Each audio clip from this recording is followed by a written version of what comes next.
Shruti Smriti Purananam Alayam Karunalayam Namami Bhagavad Shankaram Loka Shankaram Apara Karuna Sindhum Jnanadam Shanta Rupinam Shri Chandrasekhara Gurum Pranamami Udan Vaham.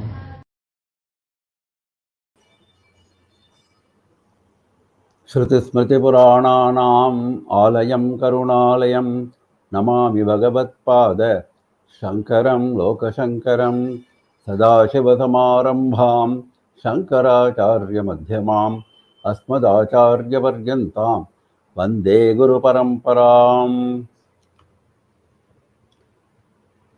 With the abundant blessings of our Acharya Swamiji, our program Vande GurorMandalam has been going on for the last few days. We completed Ganesha Bhujangam and Guru Ashtakam, and we are now in Shiva Panchakshara Nakshatra Mala Stotram. We will go straight to Shloka number 11.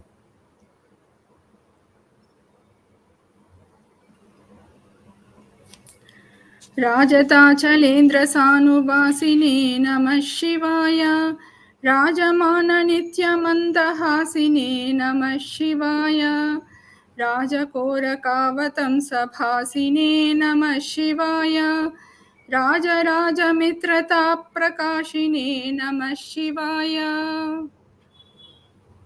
We have been looking at enjoying various qualities, characteristics of Parameshwara. Now, Rajata Achalendra Sanu Vasine Namah Shivaya. Sanu is the crest of the mountain, the pinnacle of the mountain. Rajata Achalendra. Achalendra is a mountain, king of mountains. Achala is a mountain. Achalendra, king of mountains. Now, normally the term king of mountains refers to Himalayas, but here he is qualifying it with Rajata. Rajata means silvery. Silvery king of mountains. That is Kailasa. That is silvery king of mountains. On the top of that mountain, on the crest of that mountain, Parameshwara resides in Kailasa. Sanu Vasine. Rajamana Nitya Mandahasine Namah Shivaya. Mandahasine, having gentle smile. Nitya, always. Rajamana, which is radiant. His gentle smile is ever present and it is always radiant. As all of us know, to maintain Mandahasa at all times, under all circumstances, is not possible for human beings. But being Parameshwara, he does it. Mandahasa is a part of his appearance, part of his form. It will not change, it will never change. Even during Tripura Samhara, when he made all arrangements, he made Brahma as the Sarathi, the Vedas as the horses, the Sumeru mountain as the bow, and Mahavishnu himself as the arrow. Everything was ready. And then when he was about to dispatch the arrow, he just smiled. And with that smile, the Tripurasuras were destroyed. And of course, he employed the arrow just for satisfying this arrangement made. So, his gentle smile is ever present. Raja Koraka Avatamsa Bhasine Namah Shivaya. It's a very peculiar expression he is using here. Koraka is bud of a flower. Raja is shining bud of a flower. Avatamsa is on the head, on the crown. Shining bud of a flower he is wearing on his head, which is shining. Bhasine, which is shining. Which flower bud he is wearing on the head? That is crescent moon. Now, crescent moon looks like a bud of a flower. So, he is comparing it with the bud of a flower and characterizing the crescent moon itself as a bud of a flower. So, shining crescent moon decorates his head. Raja Raja Mitrata Prakashine Namah Shivaya. Raja Raja is a term applied to Kubera only. Though Raja Raja should be expected to apply to Devendra. He is actually the king of Devas. But Raja Raja is a term which applies to Kubera only by the grace of Parameshwara. I think we saw last time that Kubera was given exceptional grace by Parameshwara. He was given the charge of treasury, Shankanidhi, Padmanidhi, all Navanidhis were given to him, and he was also given a corner of Kailasa mountain for his residence. So such is the friendship. He is known as a friend of Parameshwara. Raja Raja Mitrata, friendship with Kubera, Prakashine. He is showing his friendship to Kubera. That's why even in the Deeparadhana mantra we say, Rajadhirajaya Prasayya Sayine Namo Vayam Vai Shravanaya Kurmahe. There also this Rajadhiraja refers to Kubera only. Vaishravanaya, he is the son of sage Vishravas. He is the elder son, younger son was Ravana. His younger brother was Ravana. Both were sons of Vishravas. So that Kubera is known as Rajaraja, and even in Sri Suktam in Veda, this reference comes. Upaitamam devasaka kirtincha maninasaha. Devasakaha, the friend of Parameshwara, let him come to me, Upaitamam. Let him bring me kirti, let him bring me money, let him bring me wealth. So this kind of prayer is there even in Sri Suktam. So even in Vedas, this concept is there that Kubera is an exceptional friend of Parameshwara. So we say that Parameshwara is the resident on the crest of the mountain, the silvery mountain of Kailasa. He wears a gentle smile at all times, which is radiant.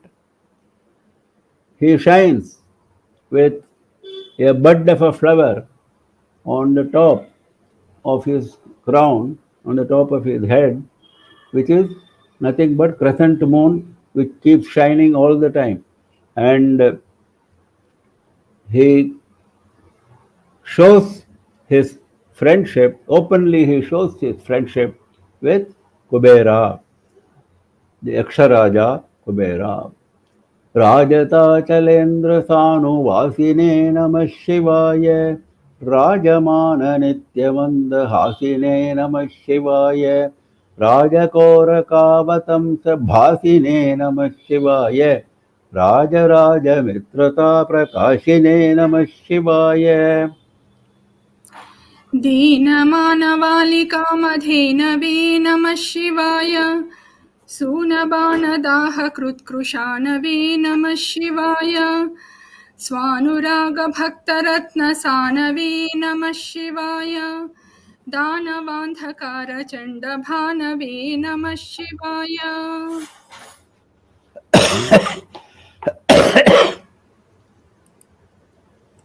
Dina Manavali Kamadenave. He is Kamadhenu to poor people. Manavali is row of Manushyas, row of human beings. Like Deepavali means row of lights. Similarly, Manavali means row of human beings. Poor and destitute human being, for them, he is Kamadhenu. He grants them whatever they wish in their mind. They don't have to even express. A mere mental wish is enough for Parameshwara to grant. So he is like Kamadhenu, because Kamadhenu also grants whatever you think in front of her. Similarly, in front of Parameshwara, if you go and think, Parameshwara grants. Sunabana Dahakrit Krishanave Namah Shivaya. Krishanu is one of the names of Agni. Dahakriti, one who burns.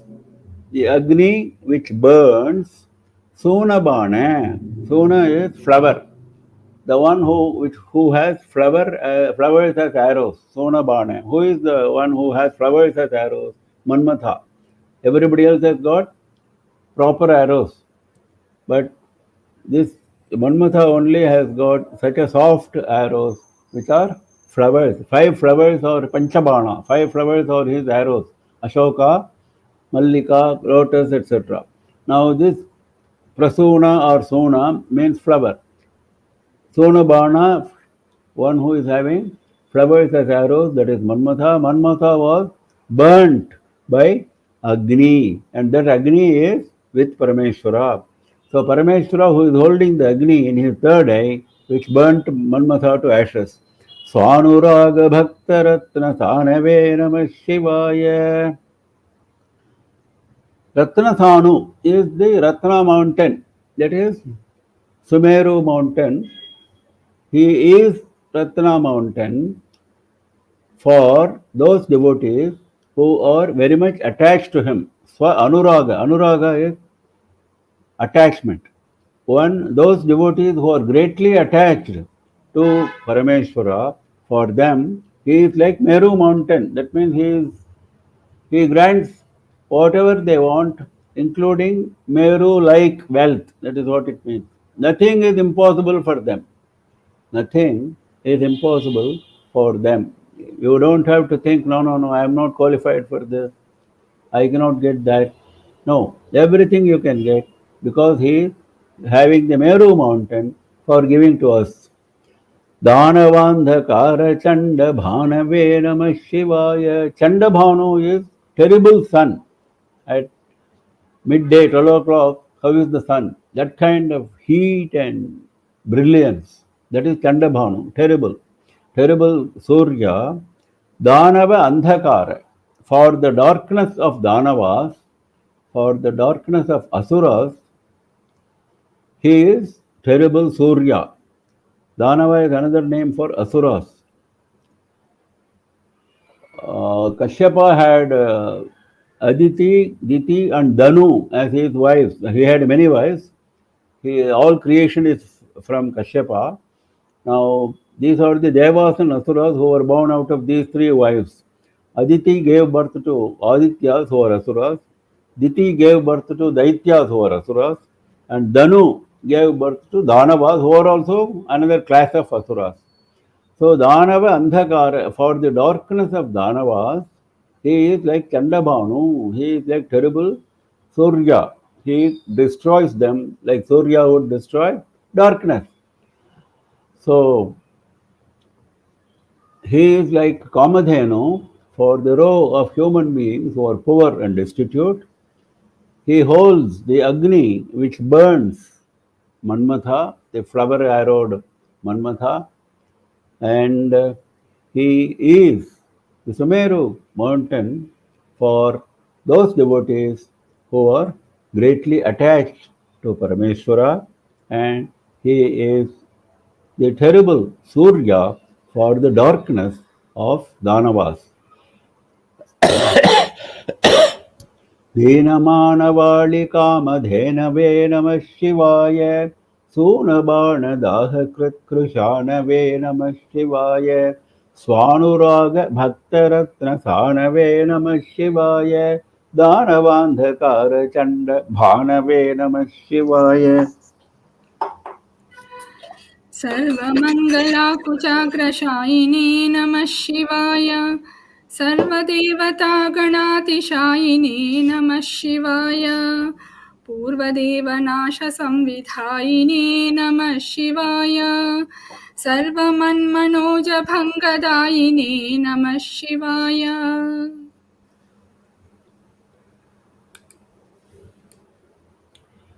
Sarvamangala Kuchagra Shayine Namah Shivaya.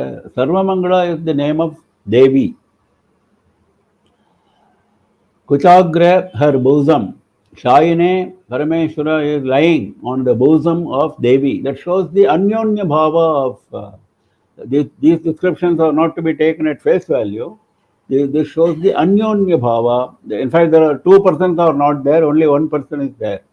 And that one person, that Parameshwara, that Parabrahma, divides himself into two. That is the philosophy. Sarvadevata Ganati Shayine Namah Shivaya.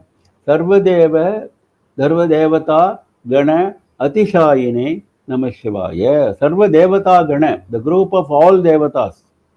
The group of all devatas, he excels them. Atishayane is one who excels.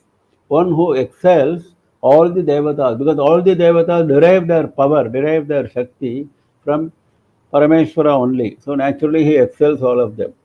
Purvadeva Nasha Samvidhayine Namah Shivaya. Purvadeva is a very interesting term used to describe asuras, because they were born before Devas. They are the elder brothers of Devas, because as I said just now, Aditi and Diti. Diti gave birth to Asuras prior to Aditi gave birth to Devas. So Purva Deva, Nasha Samvidhayane, the destruction of Asuras is being planned and executed by Parameshwara. Samvidhayane means well planned and well executed. Sarva Manmanoja Bhangadayine Namah Shivaya. Manoja is a term used to describe Manmatha again, because he is the Manasa Putra. Manoja means mind-born son. He is the mind-born son of Mahavishnu.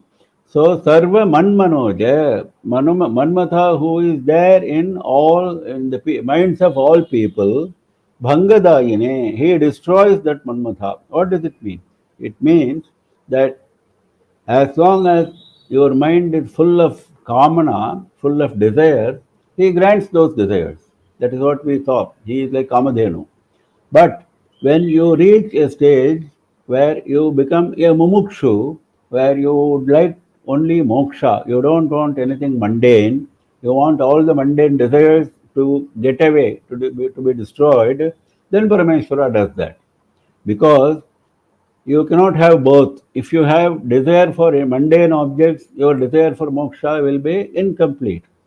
Similarly, if you want only mundane objects and then you say side by side, I also want moksha, that will not work, because moksha requires concentrated sadhana. You cannot be distracted by anything else. Even ordinary mundane projects do require concentrated sadhana. We are seeing that. If that is the case, what about moksha? So that is a path which is trodden with care, which is trodden with great concentration, ekagra chitta. So for such people, he destroys all kamanas, because these kamanas will keep arising even in them because of old vasanas. Vasanas are something the tendencies which have been accumulated over several births or difficult to destroy. So by one's own effort, it is very difficult to get rid of them. So that is where Parameshwara helps you overcome those kamanas. They don't bother you anymore. They don't arise in your mind anymore. So Parameshwara is the one who lies down on the bosom of Sarvamangala Devi. He excels the group of all devatas. He plans and executes the destruction of asuras, and he destroys Manmatha. That means he destroys all desires which arise in the minds of those who wish to tread the path of jnana, moksha. सर्वमङ्गलाकुचाग्रशायिने नमः शिवाय सर्वदेवतागणातिशायिने नमः शिवाय पूर्वदेवनाशसंविधायिने नमः शिवाय सर्वमन्मनोजभङ्गदायिने नमः शिवाय. स्तोकभक्तितोऽपि भक्तपोषिणे स्तोकभक्तितोऽपि भक्तपोषिणे नमः शिवाय माकरन्दसारवर्षिभाषिणे नमः शिवाय एकबिल्वदानतोऽपि तोषिणे नमः शिवाय नैकजन्मपापजालशोषिणे नमः शिवाय. स्तोकभक्तितः अपि भक्तपोषिणे नमः शिवाय. Stoka Bhakti means very little of Bhakti. That is called Stoka Bhakti. Not a lot of Bhakti. Opposite to a lot of Bhakti. Very little Bhakti. So even if you have a very little of Bhakti, that Bhakta, that devotee is nurtured by him. Bhakta Poshine. He is the nurturer. He develops that Bhakti of that devotee who exhibits only very little of bhakti. Stoka bhaktitaha api. Stoka is a very interesting term. In the Dhyana shlokas of Sri Rudra mantra, it comes, Astoka comes. Astokapratam ekamesha manisham Rudranuvakam japanne. Astoka apluta. There it says Parameshwara Jyotirlinga, which goes from top to bottom, it is immersed in a lot of Jyotis. There it is Astoka Jyotis. So here it is Stoka Bhakti. Makaranda Saravarshi Bhashine Namah Shivaya. Bhashana is speech. Varshi, he showers speech. What kind of speech does he shower? Makaranda Sara. Makaranda is honey obtained from flowers.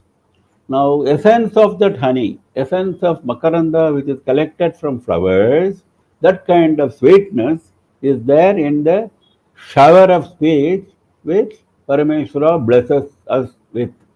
Parameshwara blesses us with that kind of sweetness of speech which is the essence of honey. Ekabilvadhanatopi toshine namah shivaya. You can understand it is extremely impossible for human being to maintain sweetness of speech at all times, just as it was impossible to maintain a gentle smile at all times. So these are the great characteristics, Ananta Kalyana Gunas, which we have to learn and we have to try to cultivate in our life.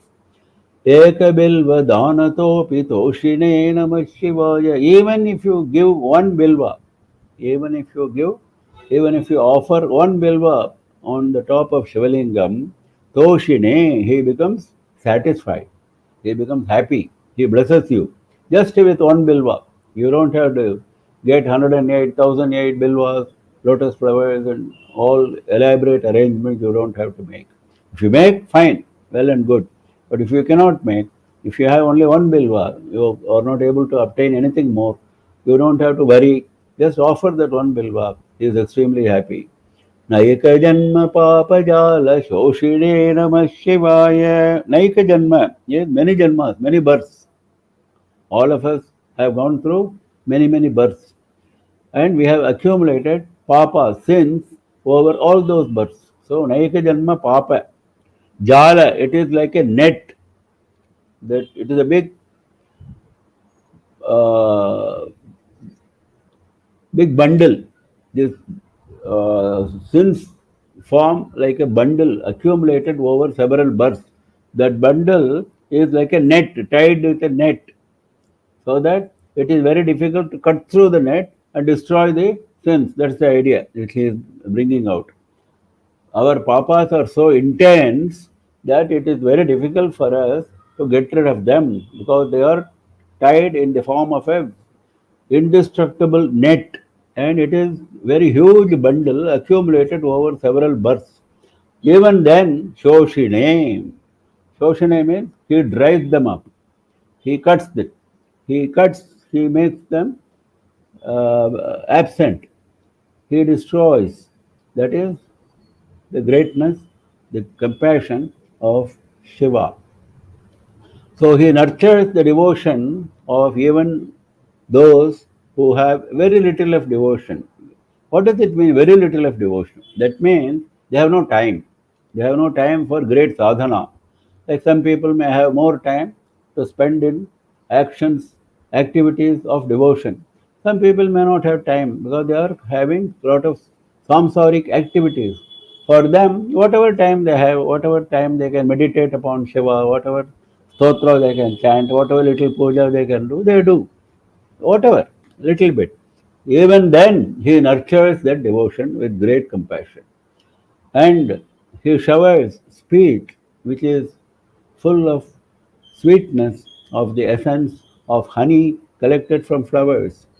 Even if you offer one bilva, he is extremely satisfied and happy and he blesses you. And he does the extraordinary job of removing, destroying your bundle of sins, which are like a net, which have been accumulated over several births. स्तोकभक्तितोऽपि भक्तपोषिणे नमः शिवाय माकरन्दसारवर्षिभाषिणे नमः शिवाय एकबिल्वदानतोऽपि तोषिणे नमः शिवाय नैकजन्मपापजाल शोषिणे नमः शिवाय सर्वजीवरक्षणैकशीलिने नमः शिवाय पार्वतीप्रियाय भक्तपालिने नमः शिवाय दुर्विदग्धदैत्यसैन्यधारिणे नमः शिवाय शर्वरीशधारिणे कपालिने नमः शिवाय सर्वजीव रक्षण एकशीलिने नमः शिवाय ekashiline. He has got a unique habit, a unique characteristic. What is that? Sarvajiva rakshana, protecting all jivas. Protecting all jivas is something which is in his shila. Shila means which comes naturally to you. You don't have to make any exertion. That is your shila. That is good conduct. Good conduct is not something which you put on. Then it is no longer good conduct. That is only makeshift. It is not natural to you. Good conduct should become natural to you. It should come automatically to you at all times. Like that, the Sheela of Parameshwara, unique. Unique means very difficult. You can't find it in everyone. So that kind of unique Sheela which he is having is protecting all jivas. Parvati Priyaya Bhakta Paline Namah Shivaya. Parvati Priyaya. He is the beloved of Parvati. Parvati loves him. Well, this all of us know how Parvati did lot of tapas to attain Shiva, how Shiva went and tested her love, and then the marriage took place between Parvati and Shiva. That story is known to us. It is there in Shiva Purana, Skanda Purana, and other Puranas. So Parvati is always Parvati always loves Shiva.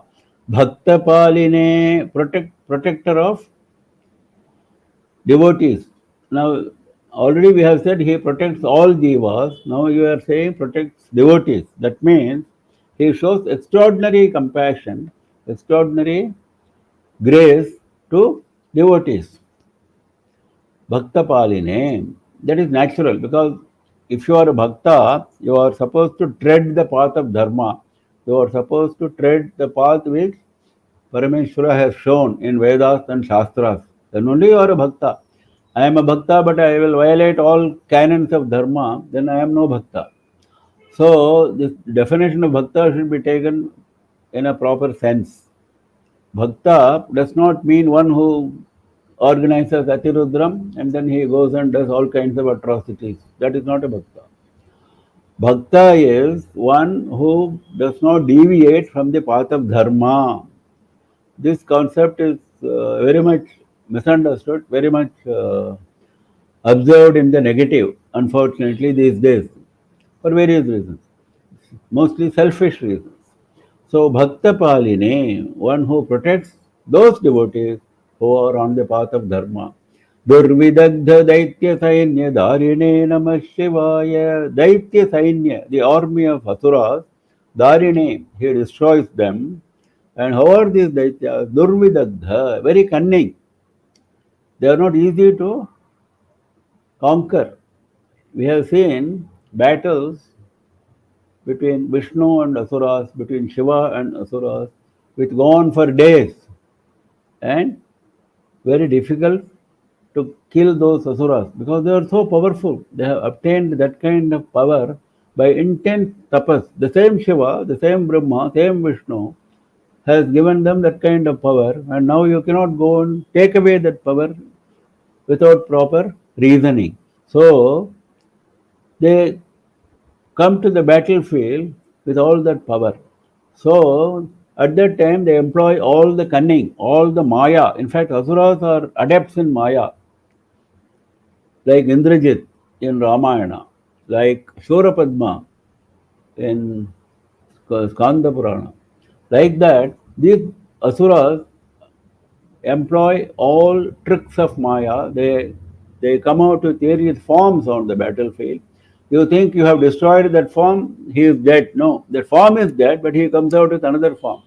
Even in the case of Mahishasura, who was killed by Devi, when it says in Devi Mahatmyam that at the last minute, when she employed her Trishula and killed Mahishasura, another Asura came out from Mahishasura. Then the second Asura was also killed by Devi. Then only the killing was complete. So that is the cunning. Durvidagdha Daitya Sainya Dharine Namah Shivaya Sharvarisha Dharine Kapaline Namah Shivaya. Sharvarisha is the name of moon, Chandra. He is the Ishvara of night. Sharvari means night. He is the Ishvara of night, Sarvaresha Dharine, one who is wearing crescent moon on his head. Kapaline, Kapala is skull, human skull. We have seen that he wears Brahma Kapalas, a lot of Brahma Kapalas he is wearing, which we have seen before. The same reference is coming here again. Now, these are all having specific purposes, why they are being repeated. We must keep those purposes in mind, draw the right lessons. Chandra reference comes frequently because Chandra is associated with our mind. Chandrama manaso jataha, says the Veda. So the more we meditate on Parameshwara with Chandra, then Chandra's kripa also descends on us along with Parameshwara's kripa. So our mind becomes peaceful. Our mind does not hanker after various things.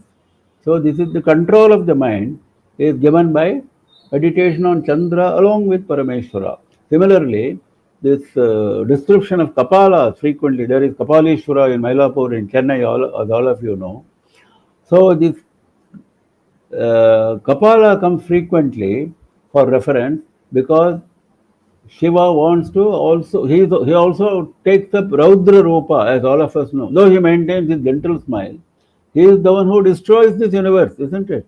How much of Raudra Rupa he puts on for destroying this entire universe during the time of Pralaya.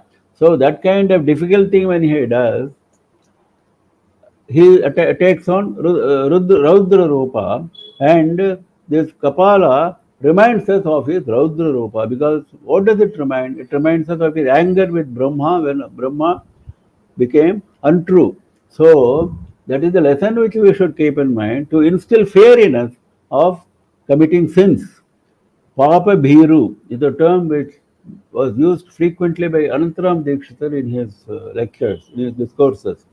Nowadays, the term Papa Bhiru is not in much of use, and people are not afraid of sins. People are not afraid of anything. People do not want to follow any dharma.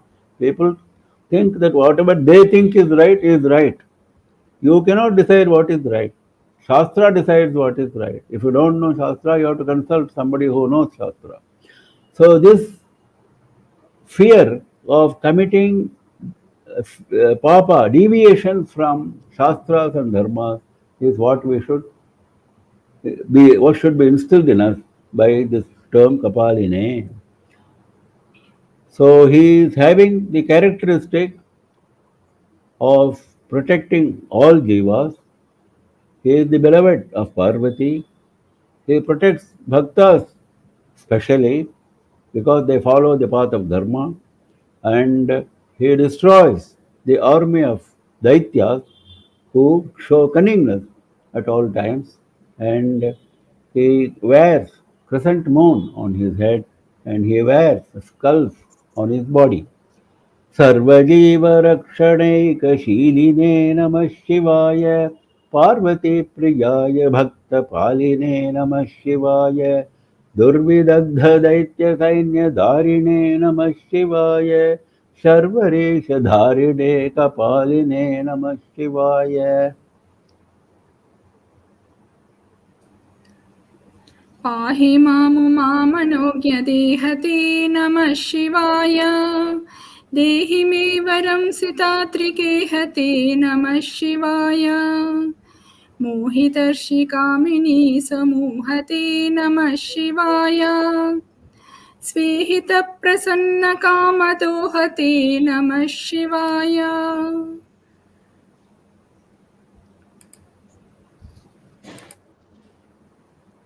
Pahimam Umamanognya Dehate Namah Shivaya.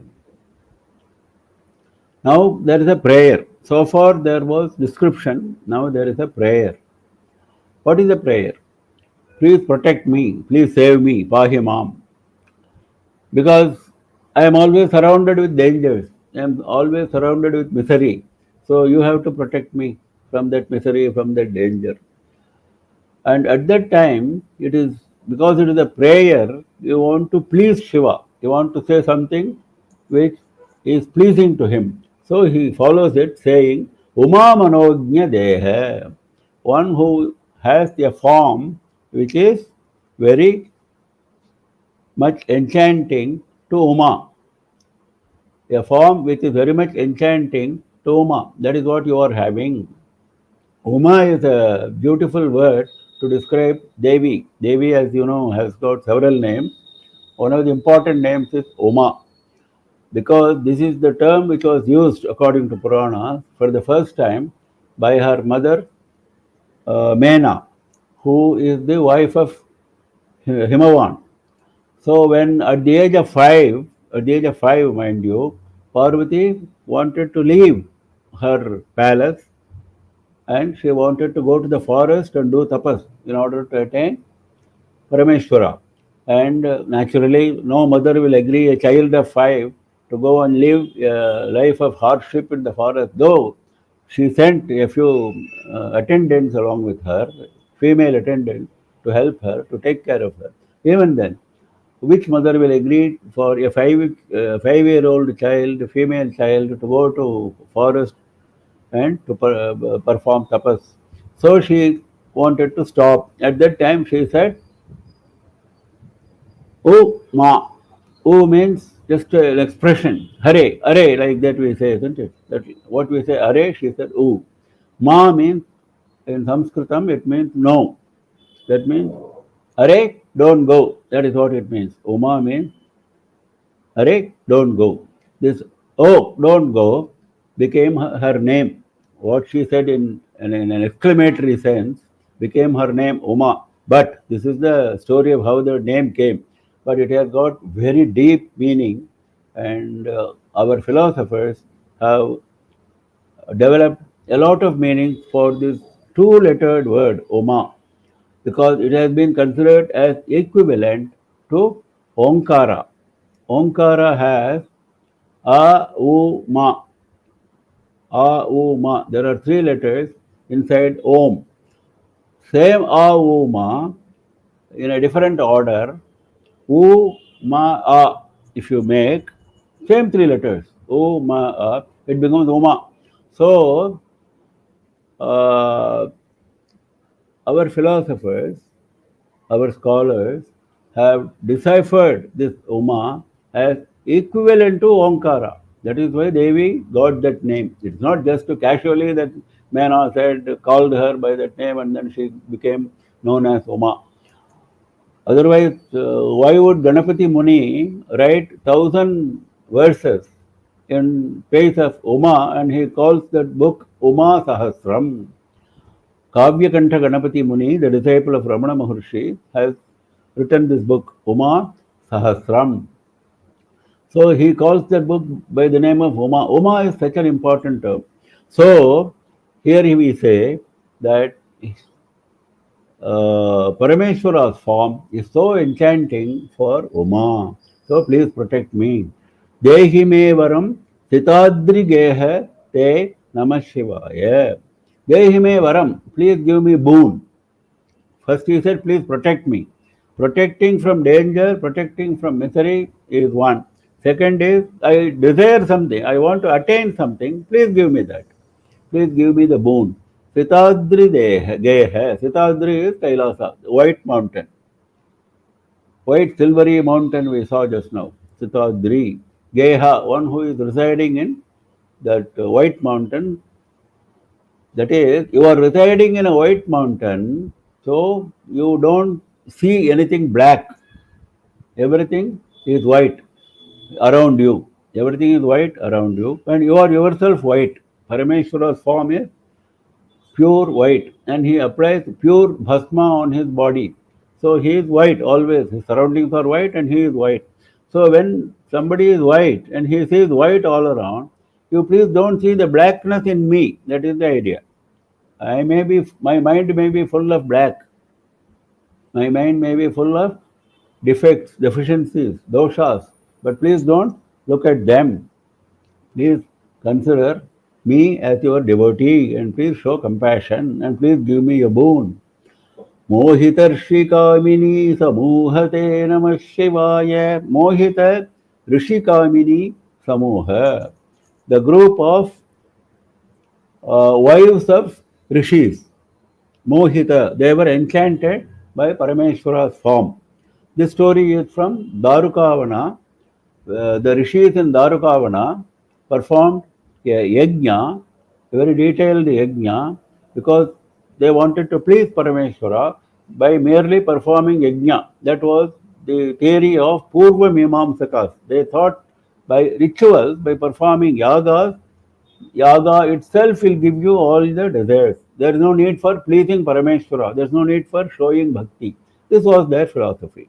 Now, to bring them to the path of bhakti, to teach them that their philosophy is not correct, Parameshwara played a drama. What he did, he assumed the form of Bhikshatana, going for Bhiksha and with no clothes on his body, such a beautiful, enchanting form. And he took Mahavishnu as a Mohini, as a woman of enchanting beauty. So both of them went, and where the rishis were performing yajna. This is the Darukavana story. Darukavana is the place where the yajna was being performed.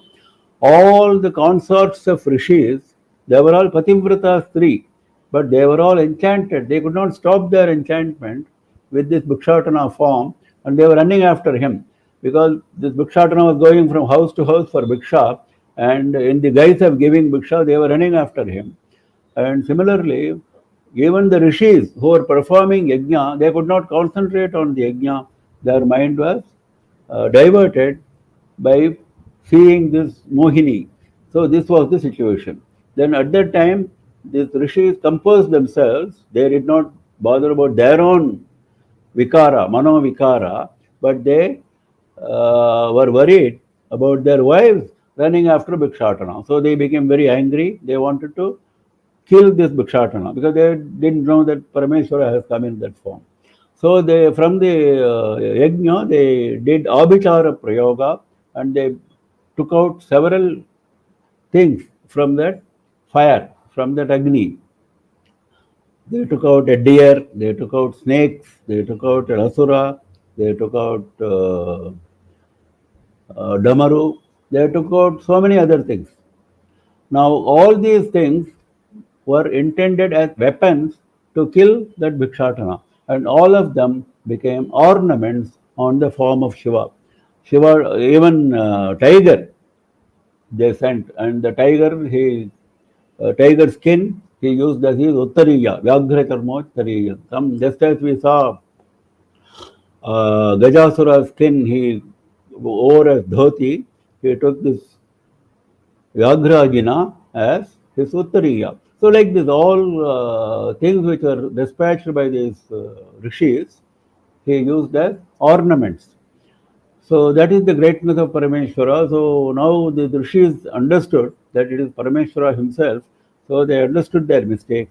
They prostrated to him, and Parameshwara excused their transgression, and he granted them jnana. That is the thing. In spite of all this, Parameshwara did not carry this transgression in his mind. He excused all of them. He knew that this is a natural reaction, and he granted them jnana because they were so keen on performing the yajna. That is the thing. See, your keenness on performing the yajna is what helped you ultimately. So, Mohita Rishi Kamini Samuha, he wore a form which was enchanting to the group of Rishi women. Swehita Prasanna Kamadoha Te Namah Shivaya. Svehita prasanna. Ihita means desired. Ihita, what I desire. What I desire, I have got, so I became happy. That is Svahita Prasanna. That is Parameshwara. Now, what does he desire? He has no desire. He is beyond all desires. His only desire is that devotees should be on the path of dharma, path of jnana. Now, when your devotee is showing that he is on the path of the right path of dharma, right path of moksha, he becomes happy. That is his desire. That his desire is fulfilled. So, for such bhaktas, he becomes kamadhenu, kamadoha. When he becomes happy with the performance of the bhakta, he becomes a kamadhenu for them.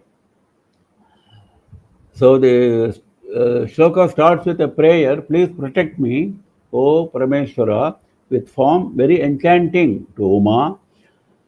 Please give me a boon, O resident of the White Mountain, Parameshwara, who enchanted the group of Rishi women with his enchanting form. He deluded them, Mohita, he deluded them, and Parameshwara is like the Kamadhenu to those bhaktas with whose performance he becomes very happy because he fulfills the desire of Parameshwara, that Parameshwara wants these people to be on the path of dharma and moksha. पाहि मामुमामनोज्ञ देहते नमः शिवाय देहि मे वरं तितादृगेहते नमः शिवाय मोहितर्षिकामिनी समूहते नमः शिवाय स्वेहितप्रसन्नकामदोहते नमः शिवाय मङ्गलप्रदाय गोतुरङ्गते नमः शिवाय गङ्गया तरङ्गितोत्तमाङ्गते नमः शिवाय सङ्गरप्रवृत्तवैरिभङ्गते नमः शिवाय अङ्गजारये करे कुरङ्गते नमः शिवाय Mangala Pradaya, one who grants auspiciousness. That is the most important thing. We may desire something which may not be auspicious. Our desires may not always be good desires. They are all transient. At that moment, we think we need it, we like it, but that may not be good for us. But what is good for us? What is auspicious for us? He goes and gives. Sometimes he may not give you what you have asked for, even though you are qualified, even though you have done all your sadhana. He may not give you because what you have asked for, what you have set your mind on, is not mangala, is not good for you. So mangala pradaya, go to rangate namaha. It's a very interesting term again he is using. Go to ranga. Go normally means cow, isn't it? But go also means bull. Go in Sanskrit terminology also means bull. Now here we are referring to the bull which is Nandi. Turanga is a horse. That means this Nandi can, when he wants, fly like a horse very swiftly. He can go, though there are descriptions that he is an old bull, he cannot move. These are all funny descriptions just to keep the interest, but that is not true. That is not true is what is coming out here. Go Turanga, Nandi, who can fly like a horse swiftly, and Nandi is with you. So you are holding that Nandi. Gangaya tarangitottamangate namah shivaya. Gangaya tarangita uttamanga. Uttamanga is head for human body. This is the top on the body. So something which is on the top, something which is most important.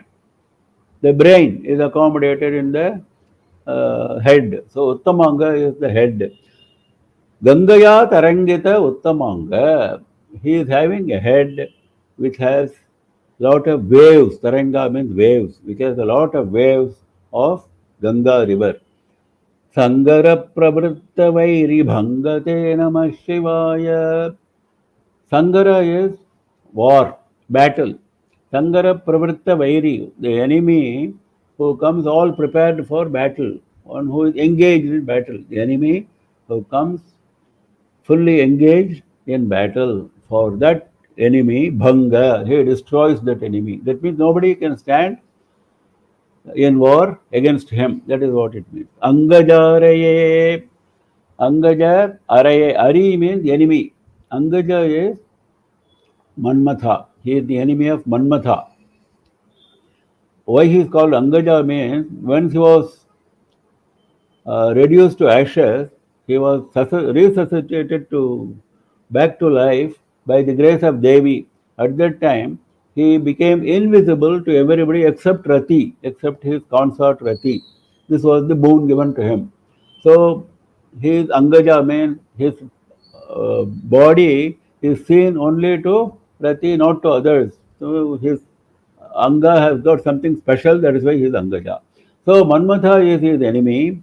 Why he was the enemy? We have seen that story before. Kare Kuranga. Kuranga is a deer. He is having a deer in his hand. If you see Nataraja's form, he is holding a deer in his left hand, Agni in his right hand. Now, all the deer and Agni, etc., were dispatched by the rishis of Dwarukavana, which we saw just now. So, Shiva, who grants auspiciousness at all times, Shiva, who is having Nandi, who is a bull, who can fly like a horse when required, swiftly, and Shiva, whose head is decorated by waves of Ganga river, and Shiva, who destroys enemies who come fully prepared for battle, Shiva, who is the enemy of Manmatha, Shiva, who holds deer in his hand. मङ्गलप्रदाय गोतुरङ्गते नमः शिवाय गङ्गया तरङ्गितोत्तमङ्गते नमः शिवाय सङ्गरप्रवृत्तवैरिभङ्गते नमः शिवाय अङ्गजारये करे कुरङ्गते नमः शिवाय ईहितक्षणप्रदानहेतवे नमः शिवाय आहिताग्निपालकोक्षकेतवे नमः शिवाय देहकान्तिधूतरौप्यधातवे नमः शिवाय गेहदुःखपुञ्जधूमकेतवे नमः शिवाय ईहिते क्षण प्रदान हेतवे नमः शिवाय. Very beautiful description. Ihita means what you desire. Kshana means in no time. Pradana means granting. Hetave means he is the cause. He is the cause of granting whatever you desire in no time, in a second. That quick. His compassion works so fast that immediately you get your desire fulfilled. Ahitagnipala-kokshaketave namah shivaya. There are two descriptions here. Ahitagnipala is one, Palaka is one, Ukshaketave is another. Ahitagnipalaka, one who protects, who is the Ahitagni. Who is Ahitagni? Ahitagni is one who performs Agnihotram. Now, for performing Agnihotram is different from Aupasana. Upasana is something which you have to perform every day. Any married person starts Upasana on the day of marriage and he is supposed to continue with it throughout his life, morning and evening. This is basic Agni Upasana. Now, other than that, there are special Agni Upasanas which you have to perform. That is also there in the Shastra. Agnihotram is the first one in that long list. Then there are other yajnas. Now, for performing Agnihotram and all those yajnas which follow, you have to go through a certain special procedure. That procedure is called Agni Adhanam. That is taking Agni. That means whatever Agni you are maintaining with for your Upasanam is not good enough. You have to have a special Agni for this Agnihotra. So, if you see those who are performing Agnihotra, they maintain three Agnis, Treta Agni.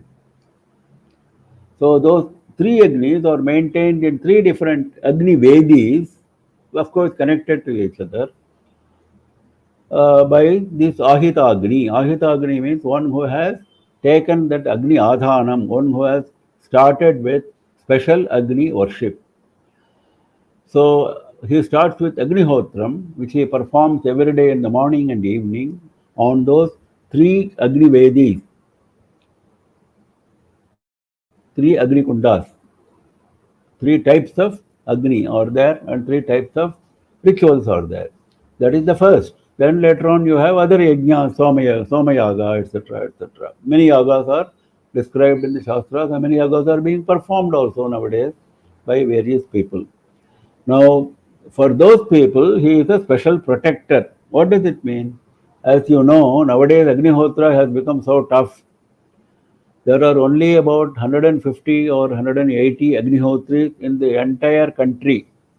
So our Srimatham holds Agnihotra Sadas during the Chaturmasya every year. This year also in the Chaturmasya held at Kashi, this Agnihotra Sadas was held. Now such a rare, very difficult ritual is being observed by a few people. Now, naturally, you have to encourage them, isn't it? Because that is required as per Shastras. As per Shastras, this Agni Upasana is extremely important for the well-being of humankind. It is not for the well-being of the one who performed Agnihotram. That we must understand. He performed Agnihotram for the well-being of the entire world. Ahitagni Palaka. That is why he goes and protects those Ahitagnis. Ukshaketave. Ukshaketu. Uksha is the bull. Bull as a flag, as a banner. Nandi as a banner. Nandi is his Vahana as well as his banner. Dehakanti Dhota Raupya Dhatave Namah Shivaya. Raupya is silver. Raupya Dhatu, silver metal. Silver metal is Dhuta, is being discarded by his Deha Kanti, by the radiance of his body. The radiance of his body is so great, we saw just now, it is all white. Though silver is also white, silver does not stand any comparison with the Kanti of his Deha.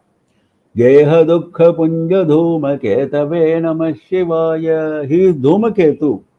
He is the falling comet from the sky which destroys Geha Dukkha Punja. Geha means Grihi, one who is a Grihastha. For the Grihastha, the Dukkha is maximum, naturally. So Geha Dukkha, the misery of the Grihastha, the householder, Punja. Punja means it is a mass. It is a big mass. It is a big mass of misery for the Grihasthas. For that misery, for that mass, he is Dhumaketu. He is the destroying fire falling from the sky. So Parameshwara is the prime cause for granting you in no time whatever you desire. He is having the banner, the flag of Nandi, the bull, and he is the protector, special protector of Ahitagnis who perform Agnihotram, and he has a shine which ridicules, which throws away the shine of silver metal, and he is Dhumaketu, the falling, dropping star from the sky, the comet, which burns the mass of misery of Grihasthas. Hitakshana Pradana Hetave Namah Shivaya. Ahitagni Palakoksha Ketave Namah Shivaya. Deha Kanti Dhota Raupya Dhatave Namah Shivaya. Geha Dukha Punja Dhuma Ketave Namah Shivaya. We stop this session now, but I have an announcement. I'll take a few minutes for making that announcement. Now, our Mr. Rajagopal told me that some people from our group have contacted him with a request for offering fees or dakshina for this session. Now, as all of you know, this is a Srimatham program, and we are all Srimatham. We are all doing Srimatham Kainkaryam. So there is no question of accepting any fees or dakshina. That question doesn't arise. So, but if someone is interested in offering dakshina or fees, there is a program which is being held in a place called Tiruvadai Marudur near Kumbakonam for the next 3 days. Tomorrow, day after tomorrow, and the day after that. I think tomorrow is 1st, so 1st, 2nd, and 3rd of December. Now, these 3 days, there is a special function going on in that town. That town is named after Mahalingeshwara. Now, it is a small town near Kumbakonam where AdiShankara visited during his Vijay Yatra, and he found there were some people, in those days even small towns and villages were bubbling with scholars. So he found some scholars who did not agree with the Advaita Tattva. So he thought that it is better that once and for all we stop this enmity, we stop this difference of opinion, and we establish Advaita on a firm footing. He had already established it on firm footing through by his Vijay Yatras all over the country, but he wanted to re-establish it once again so that it is beyond all doubt. So what he did, he went to the temple and he prayed to Mahalingeshwara that if Advaita is truth, if Advaita is truth, then you please show your concurrence to it by some means. You show your concurrence to it by some means so that people will believe that Advaita is the ultimate truth. Then Mahalingeshwara, you know what he did? A stone linga. From that stone linga, a hand came out, a right hand came out, and a show of blessing, and it showed a single finger, and also there was a voice from that linga which said, Satyam Advaitam. Advaita is the truth. Satyam Advaitam, not once, 3 times. There was a voice which came from the linga 3 times, and this raised hand and finger came out of the linga. So naturally everybody was happy. Then this is recorded in Shankara Vidya, everybody knows this. Now our Mahaperiyava, in the year 1963, 60 years ago, he went to Tiruvadai Marudur along with our Acharya Swamiji, Jayendra Saraswati Swamiji, both of them went there, and Mahaperiyava wanted that people should remember this great event. It's not an ordinary event. So there was a Shankara Matham there in Tiruvadai Marudur, and he went and established Shankara Padukas there, and he established a Shivalinga there with a hand getting out of the linga. That kind of Shivalinga you can't find anywhere else. Only in Shankara Matham in Tiruvadai Marudur you will find a Shivalinga from where a hand is getting out, because that is what Mahalingeshwara did. So in commemoration of what Mahalingeshwara did, a Shivalinga with hand getting out was established in Tiruvadai Marudur along with the Acharya Padukas in that Shankara Matham. And not only that, he called 108 Vedic scholars, Shastrajnas, Advaita Shastrajnas. He wanted to honor them on that occasion. So he wanted to decorate all of them with a beautiful shawl.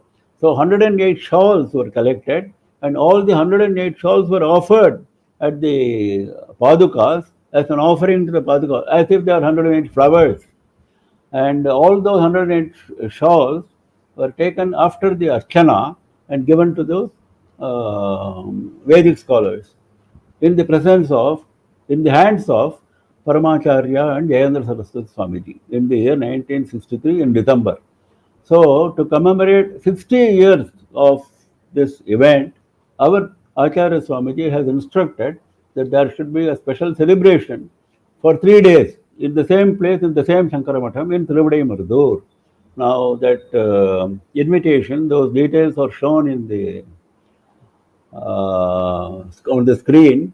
We will put up this flyer, this leaflet in our group as a special case. Normally we don't want to put anything extraneous to Vande GurorMandalam in our group, But as a special case, as an extraordinary measure, we will put up this flyer, this leaflet in the group. You can go through that. All that, whatever I said, is written there, and they are looking for funds.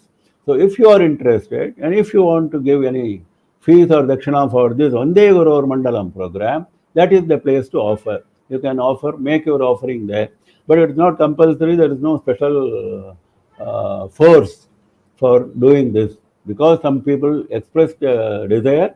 This is one avenue which has been shown to them. And if you are not ready now, but you want to do it after some time, you can still do it to Kanchi Shankara Matham. That's what we did in our previous program.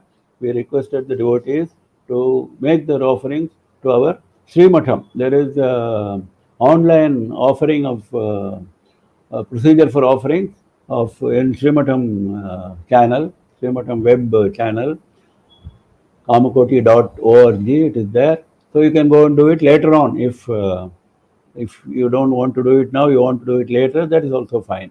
But if you want to do it now, next 3 days, this is an important occasion where they are looking for funds. So this is an opportunity for you. So I thought I'll just bring it to your notice. Are there any questions? We will close the. It's already over. Question. On today's Slokam 15, you are mentioning about Lord Shiva's Raudra Rupa. Nice, I was told Lord Shiva is only his disciple's Bhava, not his karma. Kindly clarify. Shows he is only his disciple's Bhava, not his karma. That is not correct. That impression is not correct. Nobody can escape from the effects of karma. So Raudra Rupa is something which he takes in front of asuras, isn't it? Now, if he is going to be compassionate to asuras, then dharma cannot be established. So, they are asuras karma. Similarly, any human being's karma has also to be kept in mind. But when somebody says bhava, that means bhava of regret. That you have evil karmas to your account, but you have regretted that, oh, I made a mistake. That was not correct on my part. So now I regret, I will never do it again. If you have taken that, he will show you compassion. He may reduce the effects of that karma, or he may even destroy the effects of that karma, depending on the situation. So that is, I think, answer to the question. We close the session with now. I think it's already time. And we meet again tomorrow evening at same time, 6:30. I wish all of you all the best. नमः पार्वती पतये हर हर महादेवा।